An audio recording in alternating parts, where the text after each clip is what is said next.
Assalamualaikum warahmatullahi wabarakatuh. Perkenalkan, nama saya Zaidan Muhni Mubarak dari kelas 10-7. Pada kali ini saya akan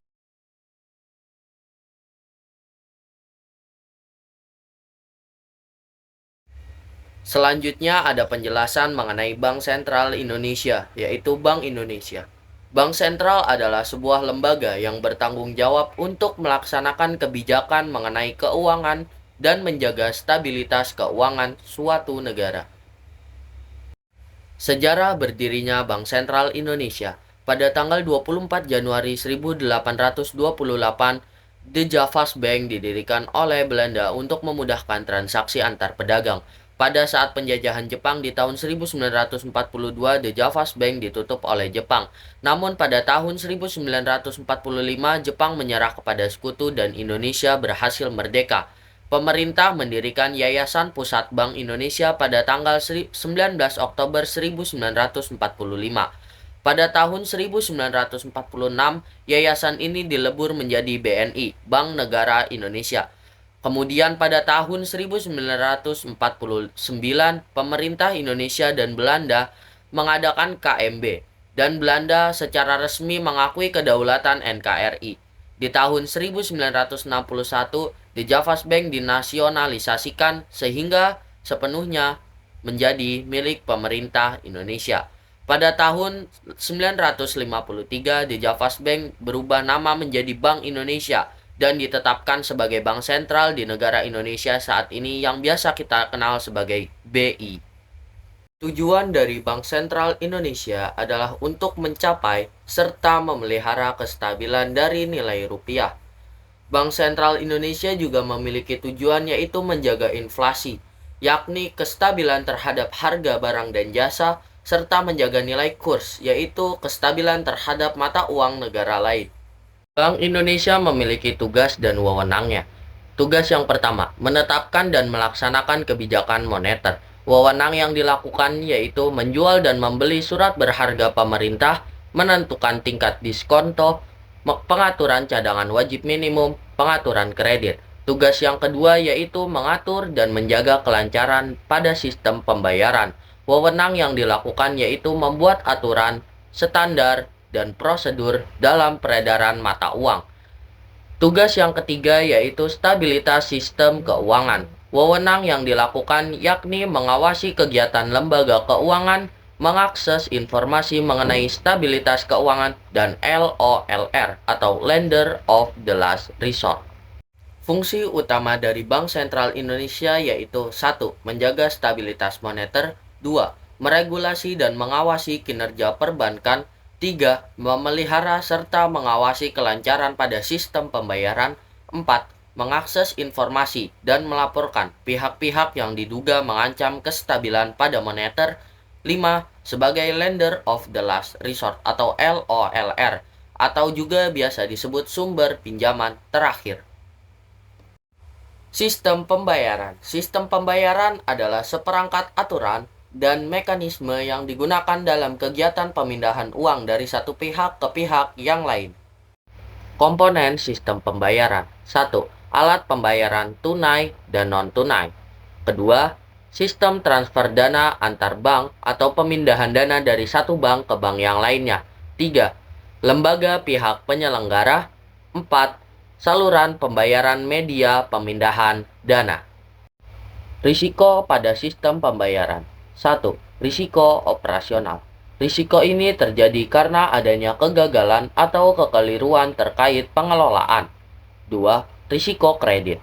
Risiko ini terjadi akibat pihak yang berhutang tidak membayar tepat waktunya. 3. Risiko likuiditas. Risiko ini melibatkan pihak bank yang tidak memiliki uang tunai serta gagal membayar kewajiban jangka pendeknya. 4. Risiko sistemik. Risiko tersebut terjadi karena kegagalan pembayaran serta mengganggu perekonomian. Peran Bank Indonesia. Bank sebagai regulator. Bank Indonesia juga bertanggung jawab dalam mengatur dan mengawasi perkembangan teknologi serta produk yang berkaitan dengan sistem pembayaran. 2. Bank sebagai lembaga penyelenggara. Bank Indonesia berwenang untuk mengatur dan mengawasi infrastruktur sistem pembayaran yang digunakan oleh berbagai lembaga, seperti kartu debit, jaringan ATM, internet banking, dan lain-lain. Dalam hal ini, Bank Indonesia telah menyelenggarakan dua sistem pembayaran, yaitu Sistem Clearing Nasional Bank Indonesia atau SKNBI dan Bank Indonesia Real Time Gross Settlement atau RTGS. 3. Memberikan izin. Bank Indonesia memberikan izin kepada lembaga yang ingin menyediakan jasa pembayaran dalam sistem pembayaran bisnis. Sebagai contoh, beberapa perusahaan vintage seperti penyedia e-money dan atau e-wallet perlu mendapatkan izin dari BI untuk menyediakan APMK, alat pembayaran menggunakan kartu atau uang elektronik. 4. Bank sebagai pengawas. Melakukan pengawasan untuk memastikan transaksi pembayaran yang dilakukan oleh masyarakat berjalan dengan aman dan terhindar dari penipuan. Karena itu, peran ini juga berkaitan dengan perlindungan kepentingan konsumen dalam seluruh proses transaksi. 5. Bank sebagai fasilitator. Sebagai fasilitator, Bank Sentral juga bertugas untuk mendorong inovasi dalam sistem pembayaran guna mempercepat serta mempermudah proses transaksi dan memudahkan konsumen dalam melaksanakan proses pembayaran. Sistem pembayaran non-tunai Bank Indonesia adalah alat yang digunakan dalam proses pembayaran tanpa menggunakan uang fisik seperti koin dan kertas. Penyelenggaraan sistem pembayaran non-tunai dibedakan menjadi transaksi yang bernilai besar dan transaksi yang bernilai kecil. Transaksi yang bernilai besar memiliki karakteristik transaksi yang bersifat penting dan segera atau urgent, meliputi transaksi antar bank, transaksi di pasar keuangan, atau transaksi dengan nilai ticket size lebih dari 1 miliar menggunakan Bank Indonesia Real Time Gross Settlement atau BI-RTGS dan Bank Indonesia Scriptless Securities Settlement System atau BISSSS. Selanjutnya, untuk transaksi yang bernilai kecil meliputi transaksi antar individu dengan nilai tiket size kurang dari 1 miliar menggunakan Sistem Clearing Nasional Bank Indonesia atau SKNBI. Uang adalah benda yang dapat diterima secara umum dan dapat digunakan sebagai alat pembayaran yang sah. Definisi uang dari dua sudut pandang. 1. Menurut ilmu ekonomi tradisional, uang adalah alat tukar yang dapat diterima secara umum. Menurut ilmu ekonomi modern, uang adalah sesuatu yang tersedia dan secara umum diterima sebagai suatu alat pembayaran. Menurut pendapat ahli, uang merupakan bagian yang terintegrasi dalam satuan sistem ekonomi, sehingga keberadaan uang dianggap mewakili keberadaan negara yang bersangkutan. Choudhury, 1997. Sejarah uang. Pada zaman dahulu, masyarakat belum mengenal sistem pembayaran, maka dari itu, pada masa prasejarah, mereka melaksanakan berburu dan bercocok tanam. Setelah memasuki masa praaksara, mereka mulai mengenal sistem barter, yaitu sistem yang digunakan untuk tukar-menukar barang. Setelah melewati sistem barter, kemudian berkembang menjadi uang barang. Uang barang digunakan untuk menukar satu barang dengan barang yang lainnya seperti sistem barter. Namun uang barang yang digunakan hanya emas, garam, perak, berlian, serta tembaga. Setelah munculnya uang barang, terus berkembang menjadi uang logam. Setelah adanya uang logam, muncullah uang kertas. Uang kertas diciptakan untuk memudahkan proses transaksi agar lebih mudah serta efisien. Uang kertas juga diciptakan dengan bahan yang tidak mudah rusak atau sobek. Selanjutnya ada uang yang berbasis dalam kartu dan surat, serta e-wallet atau uang elektronik. Uang elektronik diciptakan untuk lebih mengefisiensi waktu dalam proses dan metode pembayaran, sehingga pembayaran juga dapat terselesaikan walau dalam jarak jauh dan dalam keamanan tingkat tinggi. Fungsi dari uang yang pertama yaitu fungsi asli atau fungsi primer, yaitu 1. Sebagai alat tukar. Uang menjadi alat tukar dalam transaksi pembayaran barang dan jasa tanpa melibatkan kegiatan tukar-menukar barang. 2. Sebagai satuan hitung. Uang bisa menunjukkan nilai kekayaan. Selain itu, uang juga dapat menunjukkan berbagai nilai barang dan jasa yang diberikan serta menghitung jumlah pinjaman. Fungsi yang kedua yaitu fungsi turunan. 1. Uang sebagai alat pembayaran yang sah. Transaksi yang melibatkan alat pembayaran yang sah berupa membayar gaji karyawan, membeli suatu barang, membayar pajak, serta membayar SPP dan lain sebagainya. 2. Uang sebagai alat pembayaran utang. Misalnya uang untuk membayar pajak, denda, utang, iuran, serta tilang. 3. Uang sebagai alat penimbun kekayaan. Maksudnya penimbun kekayaan adalah kegiatan menyimpan uang yang dilakukan untuk mengantisipasi kebutuhan mendadak dan kebutuhan yang akan terjadi di masa depan. 4. Uang sebagai alat pemindahan kekayaan.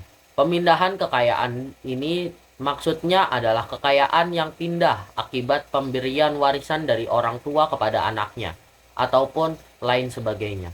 Yang kelima, uang sebagai alat pendorong kegiatan ekonomi.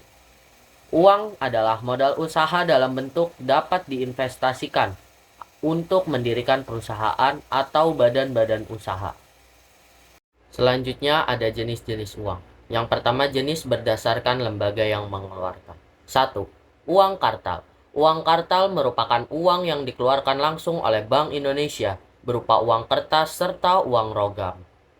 Yang kedua yaitu uang giral.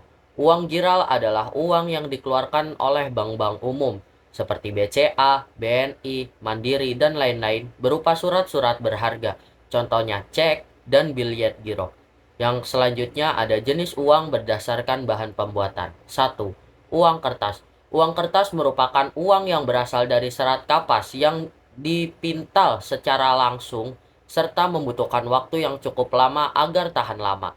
Yang kedua ada uang logam. Uang logam berasal dari perak, emas, dan logam lainnya yang membutuhkan waktu untuk melelehkan logam-logam tersebut hingga membentuk suatu uang. Selanjutnya ada jenis uang berdasarkan nilai. 1. Uang yang bernilai penuh.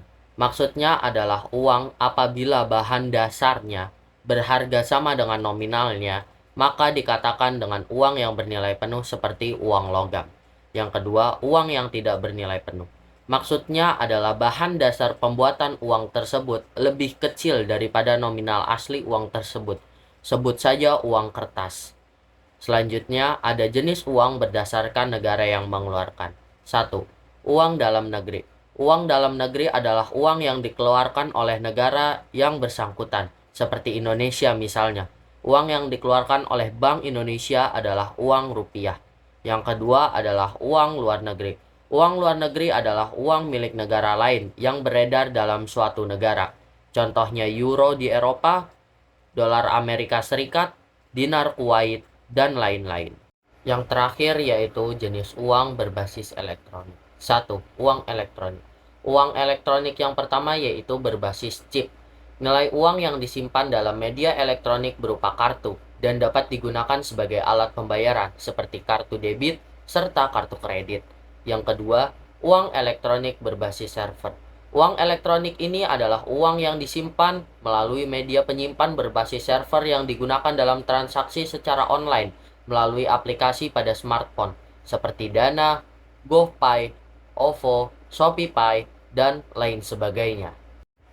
Selanjutnya ada nilai uang. 1. Nilai intrinsik.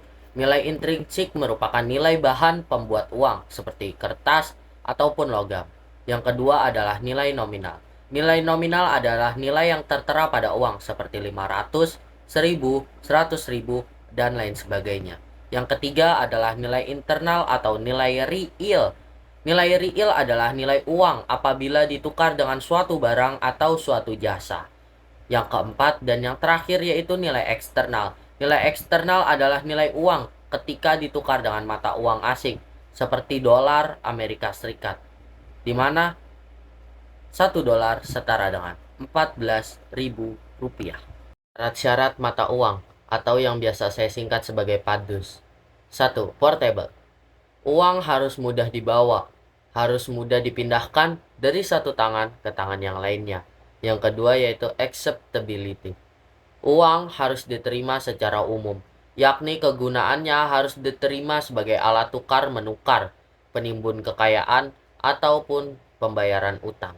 Yang ketiga, durability. Uang harus terbuat dari bahan yang bisa tahan lama agar dapat bertahan untuk jangka waktu yang relatif lama. Yang keempat, divisibility. Uang mudah dibagi tanpa mengurangi nilainya. Maksudnya, apabila nominal uang hanya terdiri dari satu jenis pecahan, maka tidak memungkinkan kita untuk bertransaksi.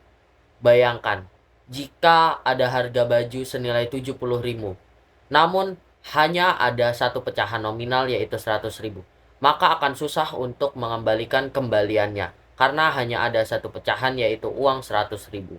Yang kelima, uniformity, yaitu mempunyai kesamaan kualitas.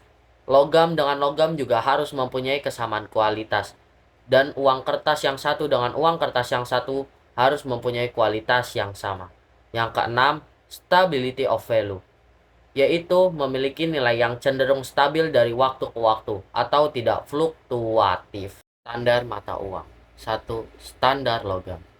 Sistem standar logam yang pertama yaitu sistem standar tunggal atau monometalisme.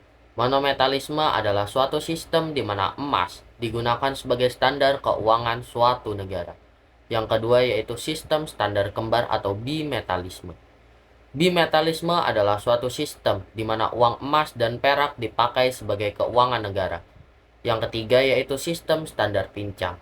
Sistem standar pincang adalah sistem keuangan di mana mata uang yang berlaku adalah emas dan perak, tetapi kedua logam tersebut tidak memiliki nilai perbandingan tertentu. Yang kedua yaitu standar kertas. Negara menetapkan uang kertas sebagai alat pembayaran yang sah.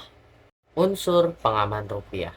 Unsur pengaman uang dapat berupa material pembuatan, desain, dan teknik pencetakan dalam uang. Dalam penetapan ciri-ciri uang, dianut suatu prinsip bahwa semakin besar nilai nominal uang, maka semakin banyak unsur pengaman yang diberikan, atau yang biasa kita sebut sebagai security features, dari uang tersebut sehingga aman dari pemalsuan. Security features juga memiliki fungsi lainnya, yaitu fungsi estetika. Fungsi estetika dan fungsi untuk membedakan antara pecahan mata uang satu dengan pecahan mata uang yang lain. Ciri-ciri keaslian dan unsur pengaman uang pada bahan uang kertas. Yang pertama yaitu watermark. Pada uang kertas terdapat tanda air berupa gambar yang akan terlihat apabila diterawang ke arah cahaya yang terang. Yang kedua yaitu benang pengaman. Benang ini ditanam di tengah ketebalan kertas atau terlihat seperti dianyam, sehingga tampak sebagai garis melintang yang dari atas ke bawah. Yang kedua yaitu pada teknik cetak. Yang pertama, cetak intaglio. Cetakan yang akan terasa kasar apabila diraba. Yang kedua yaitu gambar saling isi atau recto verso. Pencetakan suatu ragam bentuk yang menghasilkan cetakan pada bagian muka dan belakang, beradu tepat dan saling mengisi jika diterawang ke arah cahaya. Yang ketiga, tinta akan berubah warna, yaitu hasil cetak mengkilap yang berubah warnanya jika dilihat dari sudut pandang yang berbeda. Yang keempat, gambar raster, berupa tulisan NKRI di uang rupiah yang dapat dibaca dengan bantuan kaca pembesar. Kelima, gambar tersembunyi, yaitu teknik cetak di mana terdapat tulisan tersembunyi yang dapat dilihat dari sudut pandang tertentu. Yang keenam, tulisan mikro atau microtest. Tulisan yang berukuran sangat kecil dan hanya dapat dibaca dengan bantuan kaca pembesar. Kebijakan moneter adalah kebijakan yang diambil oleh pemerintah dalam rangka menunjang aktivitas ekonomi melalui berbagai hal yang berkaitan dengan penetapan jumlah peredaran uang yang berada di masyarakat. Sebagaimana yang dijelaskan dalam Undang-Undang Nomor 3 Tahun 2004 tentang Kebijakan Moneter Bank Indonesia, tujuan kebijakan moneter yang utama yakni menjaga kestabilan nilai rupiah. Demi mewujudkan hal tersebut, banyak aspek yang berpengaruh dalam pengambilan keputusan kebijakan moneter Bank Indonesia, di mana yang dimaksud dengan stabilitas nilai rupiah adalah kestabilan harga barang dan jasa serta nilai tukar pada rupiah. Kebijakan moneter. 1. Menjamin stabilitas ekonomi melalui pengaturan dan penetapan terkait peredaran uang di masyarakat. 2. Mengendalikan inflasi Agar inflasi dapat ditekan, maka Bank Indonesia menetapkan kebijakan bertujuan mengurangi uang yang beredar di masyarakat dan menjaga ketersediaan uang yang ada di dalam bank. Ketiga, meningkatkan lapangan pekerjaan. Kestabilan peredaran uang membuat aktivitas produksi dapat meningkat. Dengan naiknya kegiatan produksi, maka sumber daya manusia akan meningkat. Keempat, melindungi stabilitas harga barang di pasar. Kestabilan harga ini bisa diatur melalui keseimbangan peredaran uang, permintaan barang, serta produksi barang. Yang kelima, menjaga keseimbangan neraca pembayaran internasional. Keseimbangan neraca pembayaran internasional dapat diwujudkan melalui kestabilan jumlah barang yang diekspor dan impor harus sama besarnya dan tidak boleh ada yang saling besar dibanding satu sama lainnya. Yang keenam, mendorong pertumbuhan ekonomi diperlukan berbagai kesuksesan tiap komponen. Misalnya seperti tersedia lapangan pekerjaan, kontrol tingkat inflasi, aktivitas produksi, serta permintaan barang, dan lain-lain. 1. Kebijakan moneter ekspansif. Jenis kebijakan moneter yang melakukan pengelolaan dan pengaturan peredaran uang dalam aktivitas ekonomi disebut sebagai kebijakan moneter yang ekspansif. Dalam hal ini, tujuan utama adalah meningkatkan peredaran uang di masyarakat sehingga roda perekonomian dapat meningkat.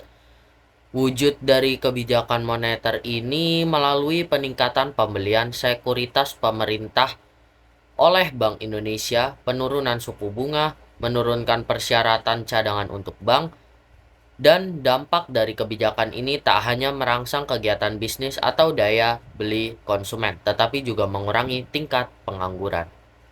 Kebijakan moneter kontraktif. Kebijakan moneter yang dimana kebijakan tersebut diambil sebagai langkah mengurangi peredaran uang yang berada di masyarakat saat terjadinya inflasi.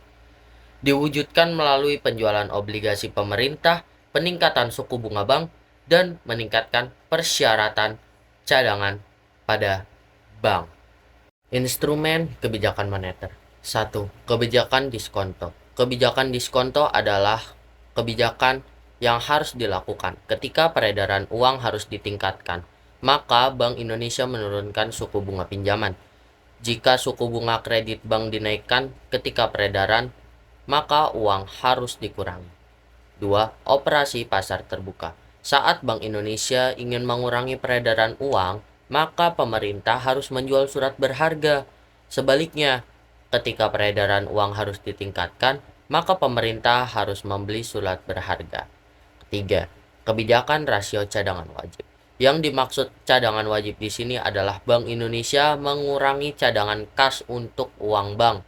Maka uang yang diedarkan pada masyarakat harus melalui pinjaman, dan apabila cadangan kas uang bank bertambah, maka uang yang beredar di masyarakat ditarik dengan peningkatan suku bunga tabungan. Yang keempat, ada penetapan suku bunga acuan. Nah, suku bunga acuan merupakan besaran suku bunga yang ditetapkan oleh Bank Indonesia selaku bank sentral untuk menjadi acuan oleh bank-bank umum yang ada di seluruh Indonesia dalam menjalankan aktivitas perbankannya. Nah, yang kelima yaitu imbauan moral. Imbauan moral merupakan Bank Indonesia menghimbau seluruh bank umum untuk menjalankan kebijakan penurunan atau kebijakan suku bunga pinjaman. Berikut adalah contoh-contoh kebijakan moneter di Indonesia. 1. Pelaksanaan kredit langsung oleh Bank Indonesia. Pemberian kredit langsung kepada berbagai sektor atau proyek yang memerlukan dana secara mendesak. Hal ini dapat meningkatkan jumlah uang yang beredar karena harus membiayai kegiatan dengan segera. Yang kedua, yaitu penyediaan fasilitas overdraft. Nah, bantuan yang diberikan berupa pinjaman jangka pendek, tetapi dengan suku bunga yang tinggi. Hal ini diharapkan mampu mengontrol peredaran uang agar tetap stabil. Yang ketiga, penerbitan surat utang negara. Pemerintah harus berusaha menghimpun dana dari masyarakat agar uang yang beredar di masyarakat mengalami penurunan. Yang keempat, program intervensi rupiah. Program intervensi rupiah merupakan proses pinjam-meminjam dana secara langsung di pasar uang antar bank dalam periode 7 hari. Hal ini dilakukan sebagai upaya mendukung instrumen kegiatan dalam operasi pasar terbuka. Pengelolaan uang rupiah oleh Bank Indonesia mengacu pada Undang-Undang Nomor 3 Tahun 2011 tentang mata uang, sehingga jumlah uang tunai harus tetap terjaga dan juga harus layak edar. Perencanaan uang rupiah merupakan suatu rangkaian kegiatan menetapkan besarnya jumlah dan jenis pecahan berdasarkan perkiraan kebutuhan rupiah dalam periode tertentu. 1. Tahap perencanaan. Pada tahap pertama, Bank Indonesia akan menetapkan jumlah dan jenis pecahan berdasarkan perkiraan kebutuhan rupiah dalam periode tertentu. Faktor lain yang turut menjadi pertimbangan Bank Indonesia dalam merencanakan pencetakan uang rupiah antara lain: 1. Tambahan uang kartal yang akan diedarkan. 2. Penggantian uang yang sudah dimusnahkan. 3. Karena sudah tidak layak edar. 4. Menjaga kecukupan kesediaan kas Bank Indonesia melalui penetapan 5. Kas minimum dan iron stock nasional. 2. Tahap pencetakan merupakan realisasi dari tahap perencanaan. Rencana tersebut mencakup rencana jumlah nominal dan jumlah lembar uang rupiah kertas, serta rencana jumlah nominal serta keping uang rupiah logam. 3. Tahap pengeluaran. Bank Indonesia memiliki wewenang dalam mengeluarkan uang rupiah dalam bentuk emisi baru, uang rupiah desain baru, dan uang rupiah khusus atau cooperative currency. 4. Tahap pengedaran. Kegiatan pengedaran uang rupiah mencakup distribusi uang rupiah dan layanan kas. Kegiatan distribusi uang rupiah dilakukan untuk memenuhi kebutuhan kas di seluruh wilayah kerja Bank Indonesia. 5. Pencabutan atau penarikan. Pertimbangan yang diambil Bank Indonesia sebelum menarik uang rupiah yaitu karena masa edar suatu pecahan sudah terlalu lama dan adanya perkembangan teknologi unsur pengaman yang terbaru pada jenis uang yang baru. 6. Tahap pemusnahan. Uang yang dimusnahkan oleh Bank Indonesia merupakan uang yang tidak lagi layak edar karena lusuh, cacat, rusak, maupun uang rupiah yang masih layak edar namun tidak mempunyai manfaat ekonomis atau kurang diminati oleh masyarakat sebagai sistem transaksinya. Pengelolaan keuangan adalah sebuah tindakan untuk mencapai tujuan keuangan di masa yang akan datang. Tujuan dari pengelolaan keuangan: 1. Mencapai target dana tertentu di masa yang akan datang. Yang kedua yaitu melindungi serta meningkatkan kekayaan yang dimiliki. Yang ketiga, mengatur arus kas, yaitu arus kas pemasukan, serta arus kas pengeluaran. Yang keempat, manajemen risiko dan meminimalisir risiko dengan baik sehingga tidak akan timbul bahaya. Yang kelima, yaitu mengelola utang piutang. Tahapan pengelolaan keuangan. Yang pertama yaitu pencatatan aset atau harta benda yang dimiliki oleh seseorang ataupun badan perusahaan. Yang kedua, pencatatan semua pemasukan serta pengeluaran. Yang ketiga, identifikasi pengeluaran rutin bulanan dan tahunan. Yang keempat, menyusun rencana pengeluaran. Yang kelima, menabung secara periodik.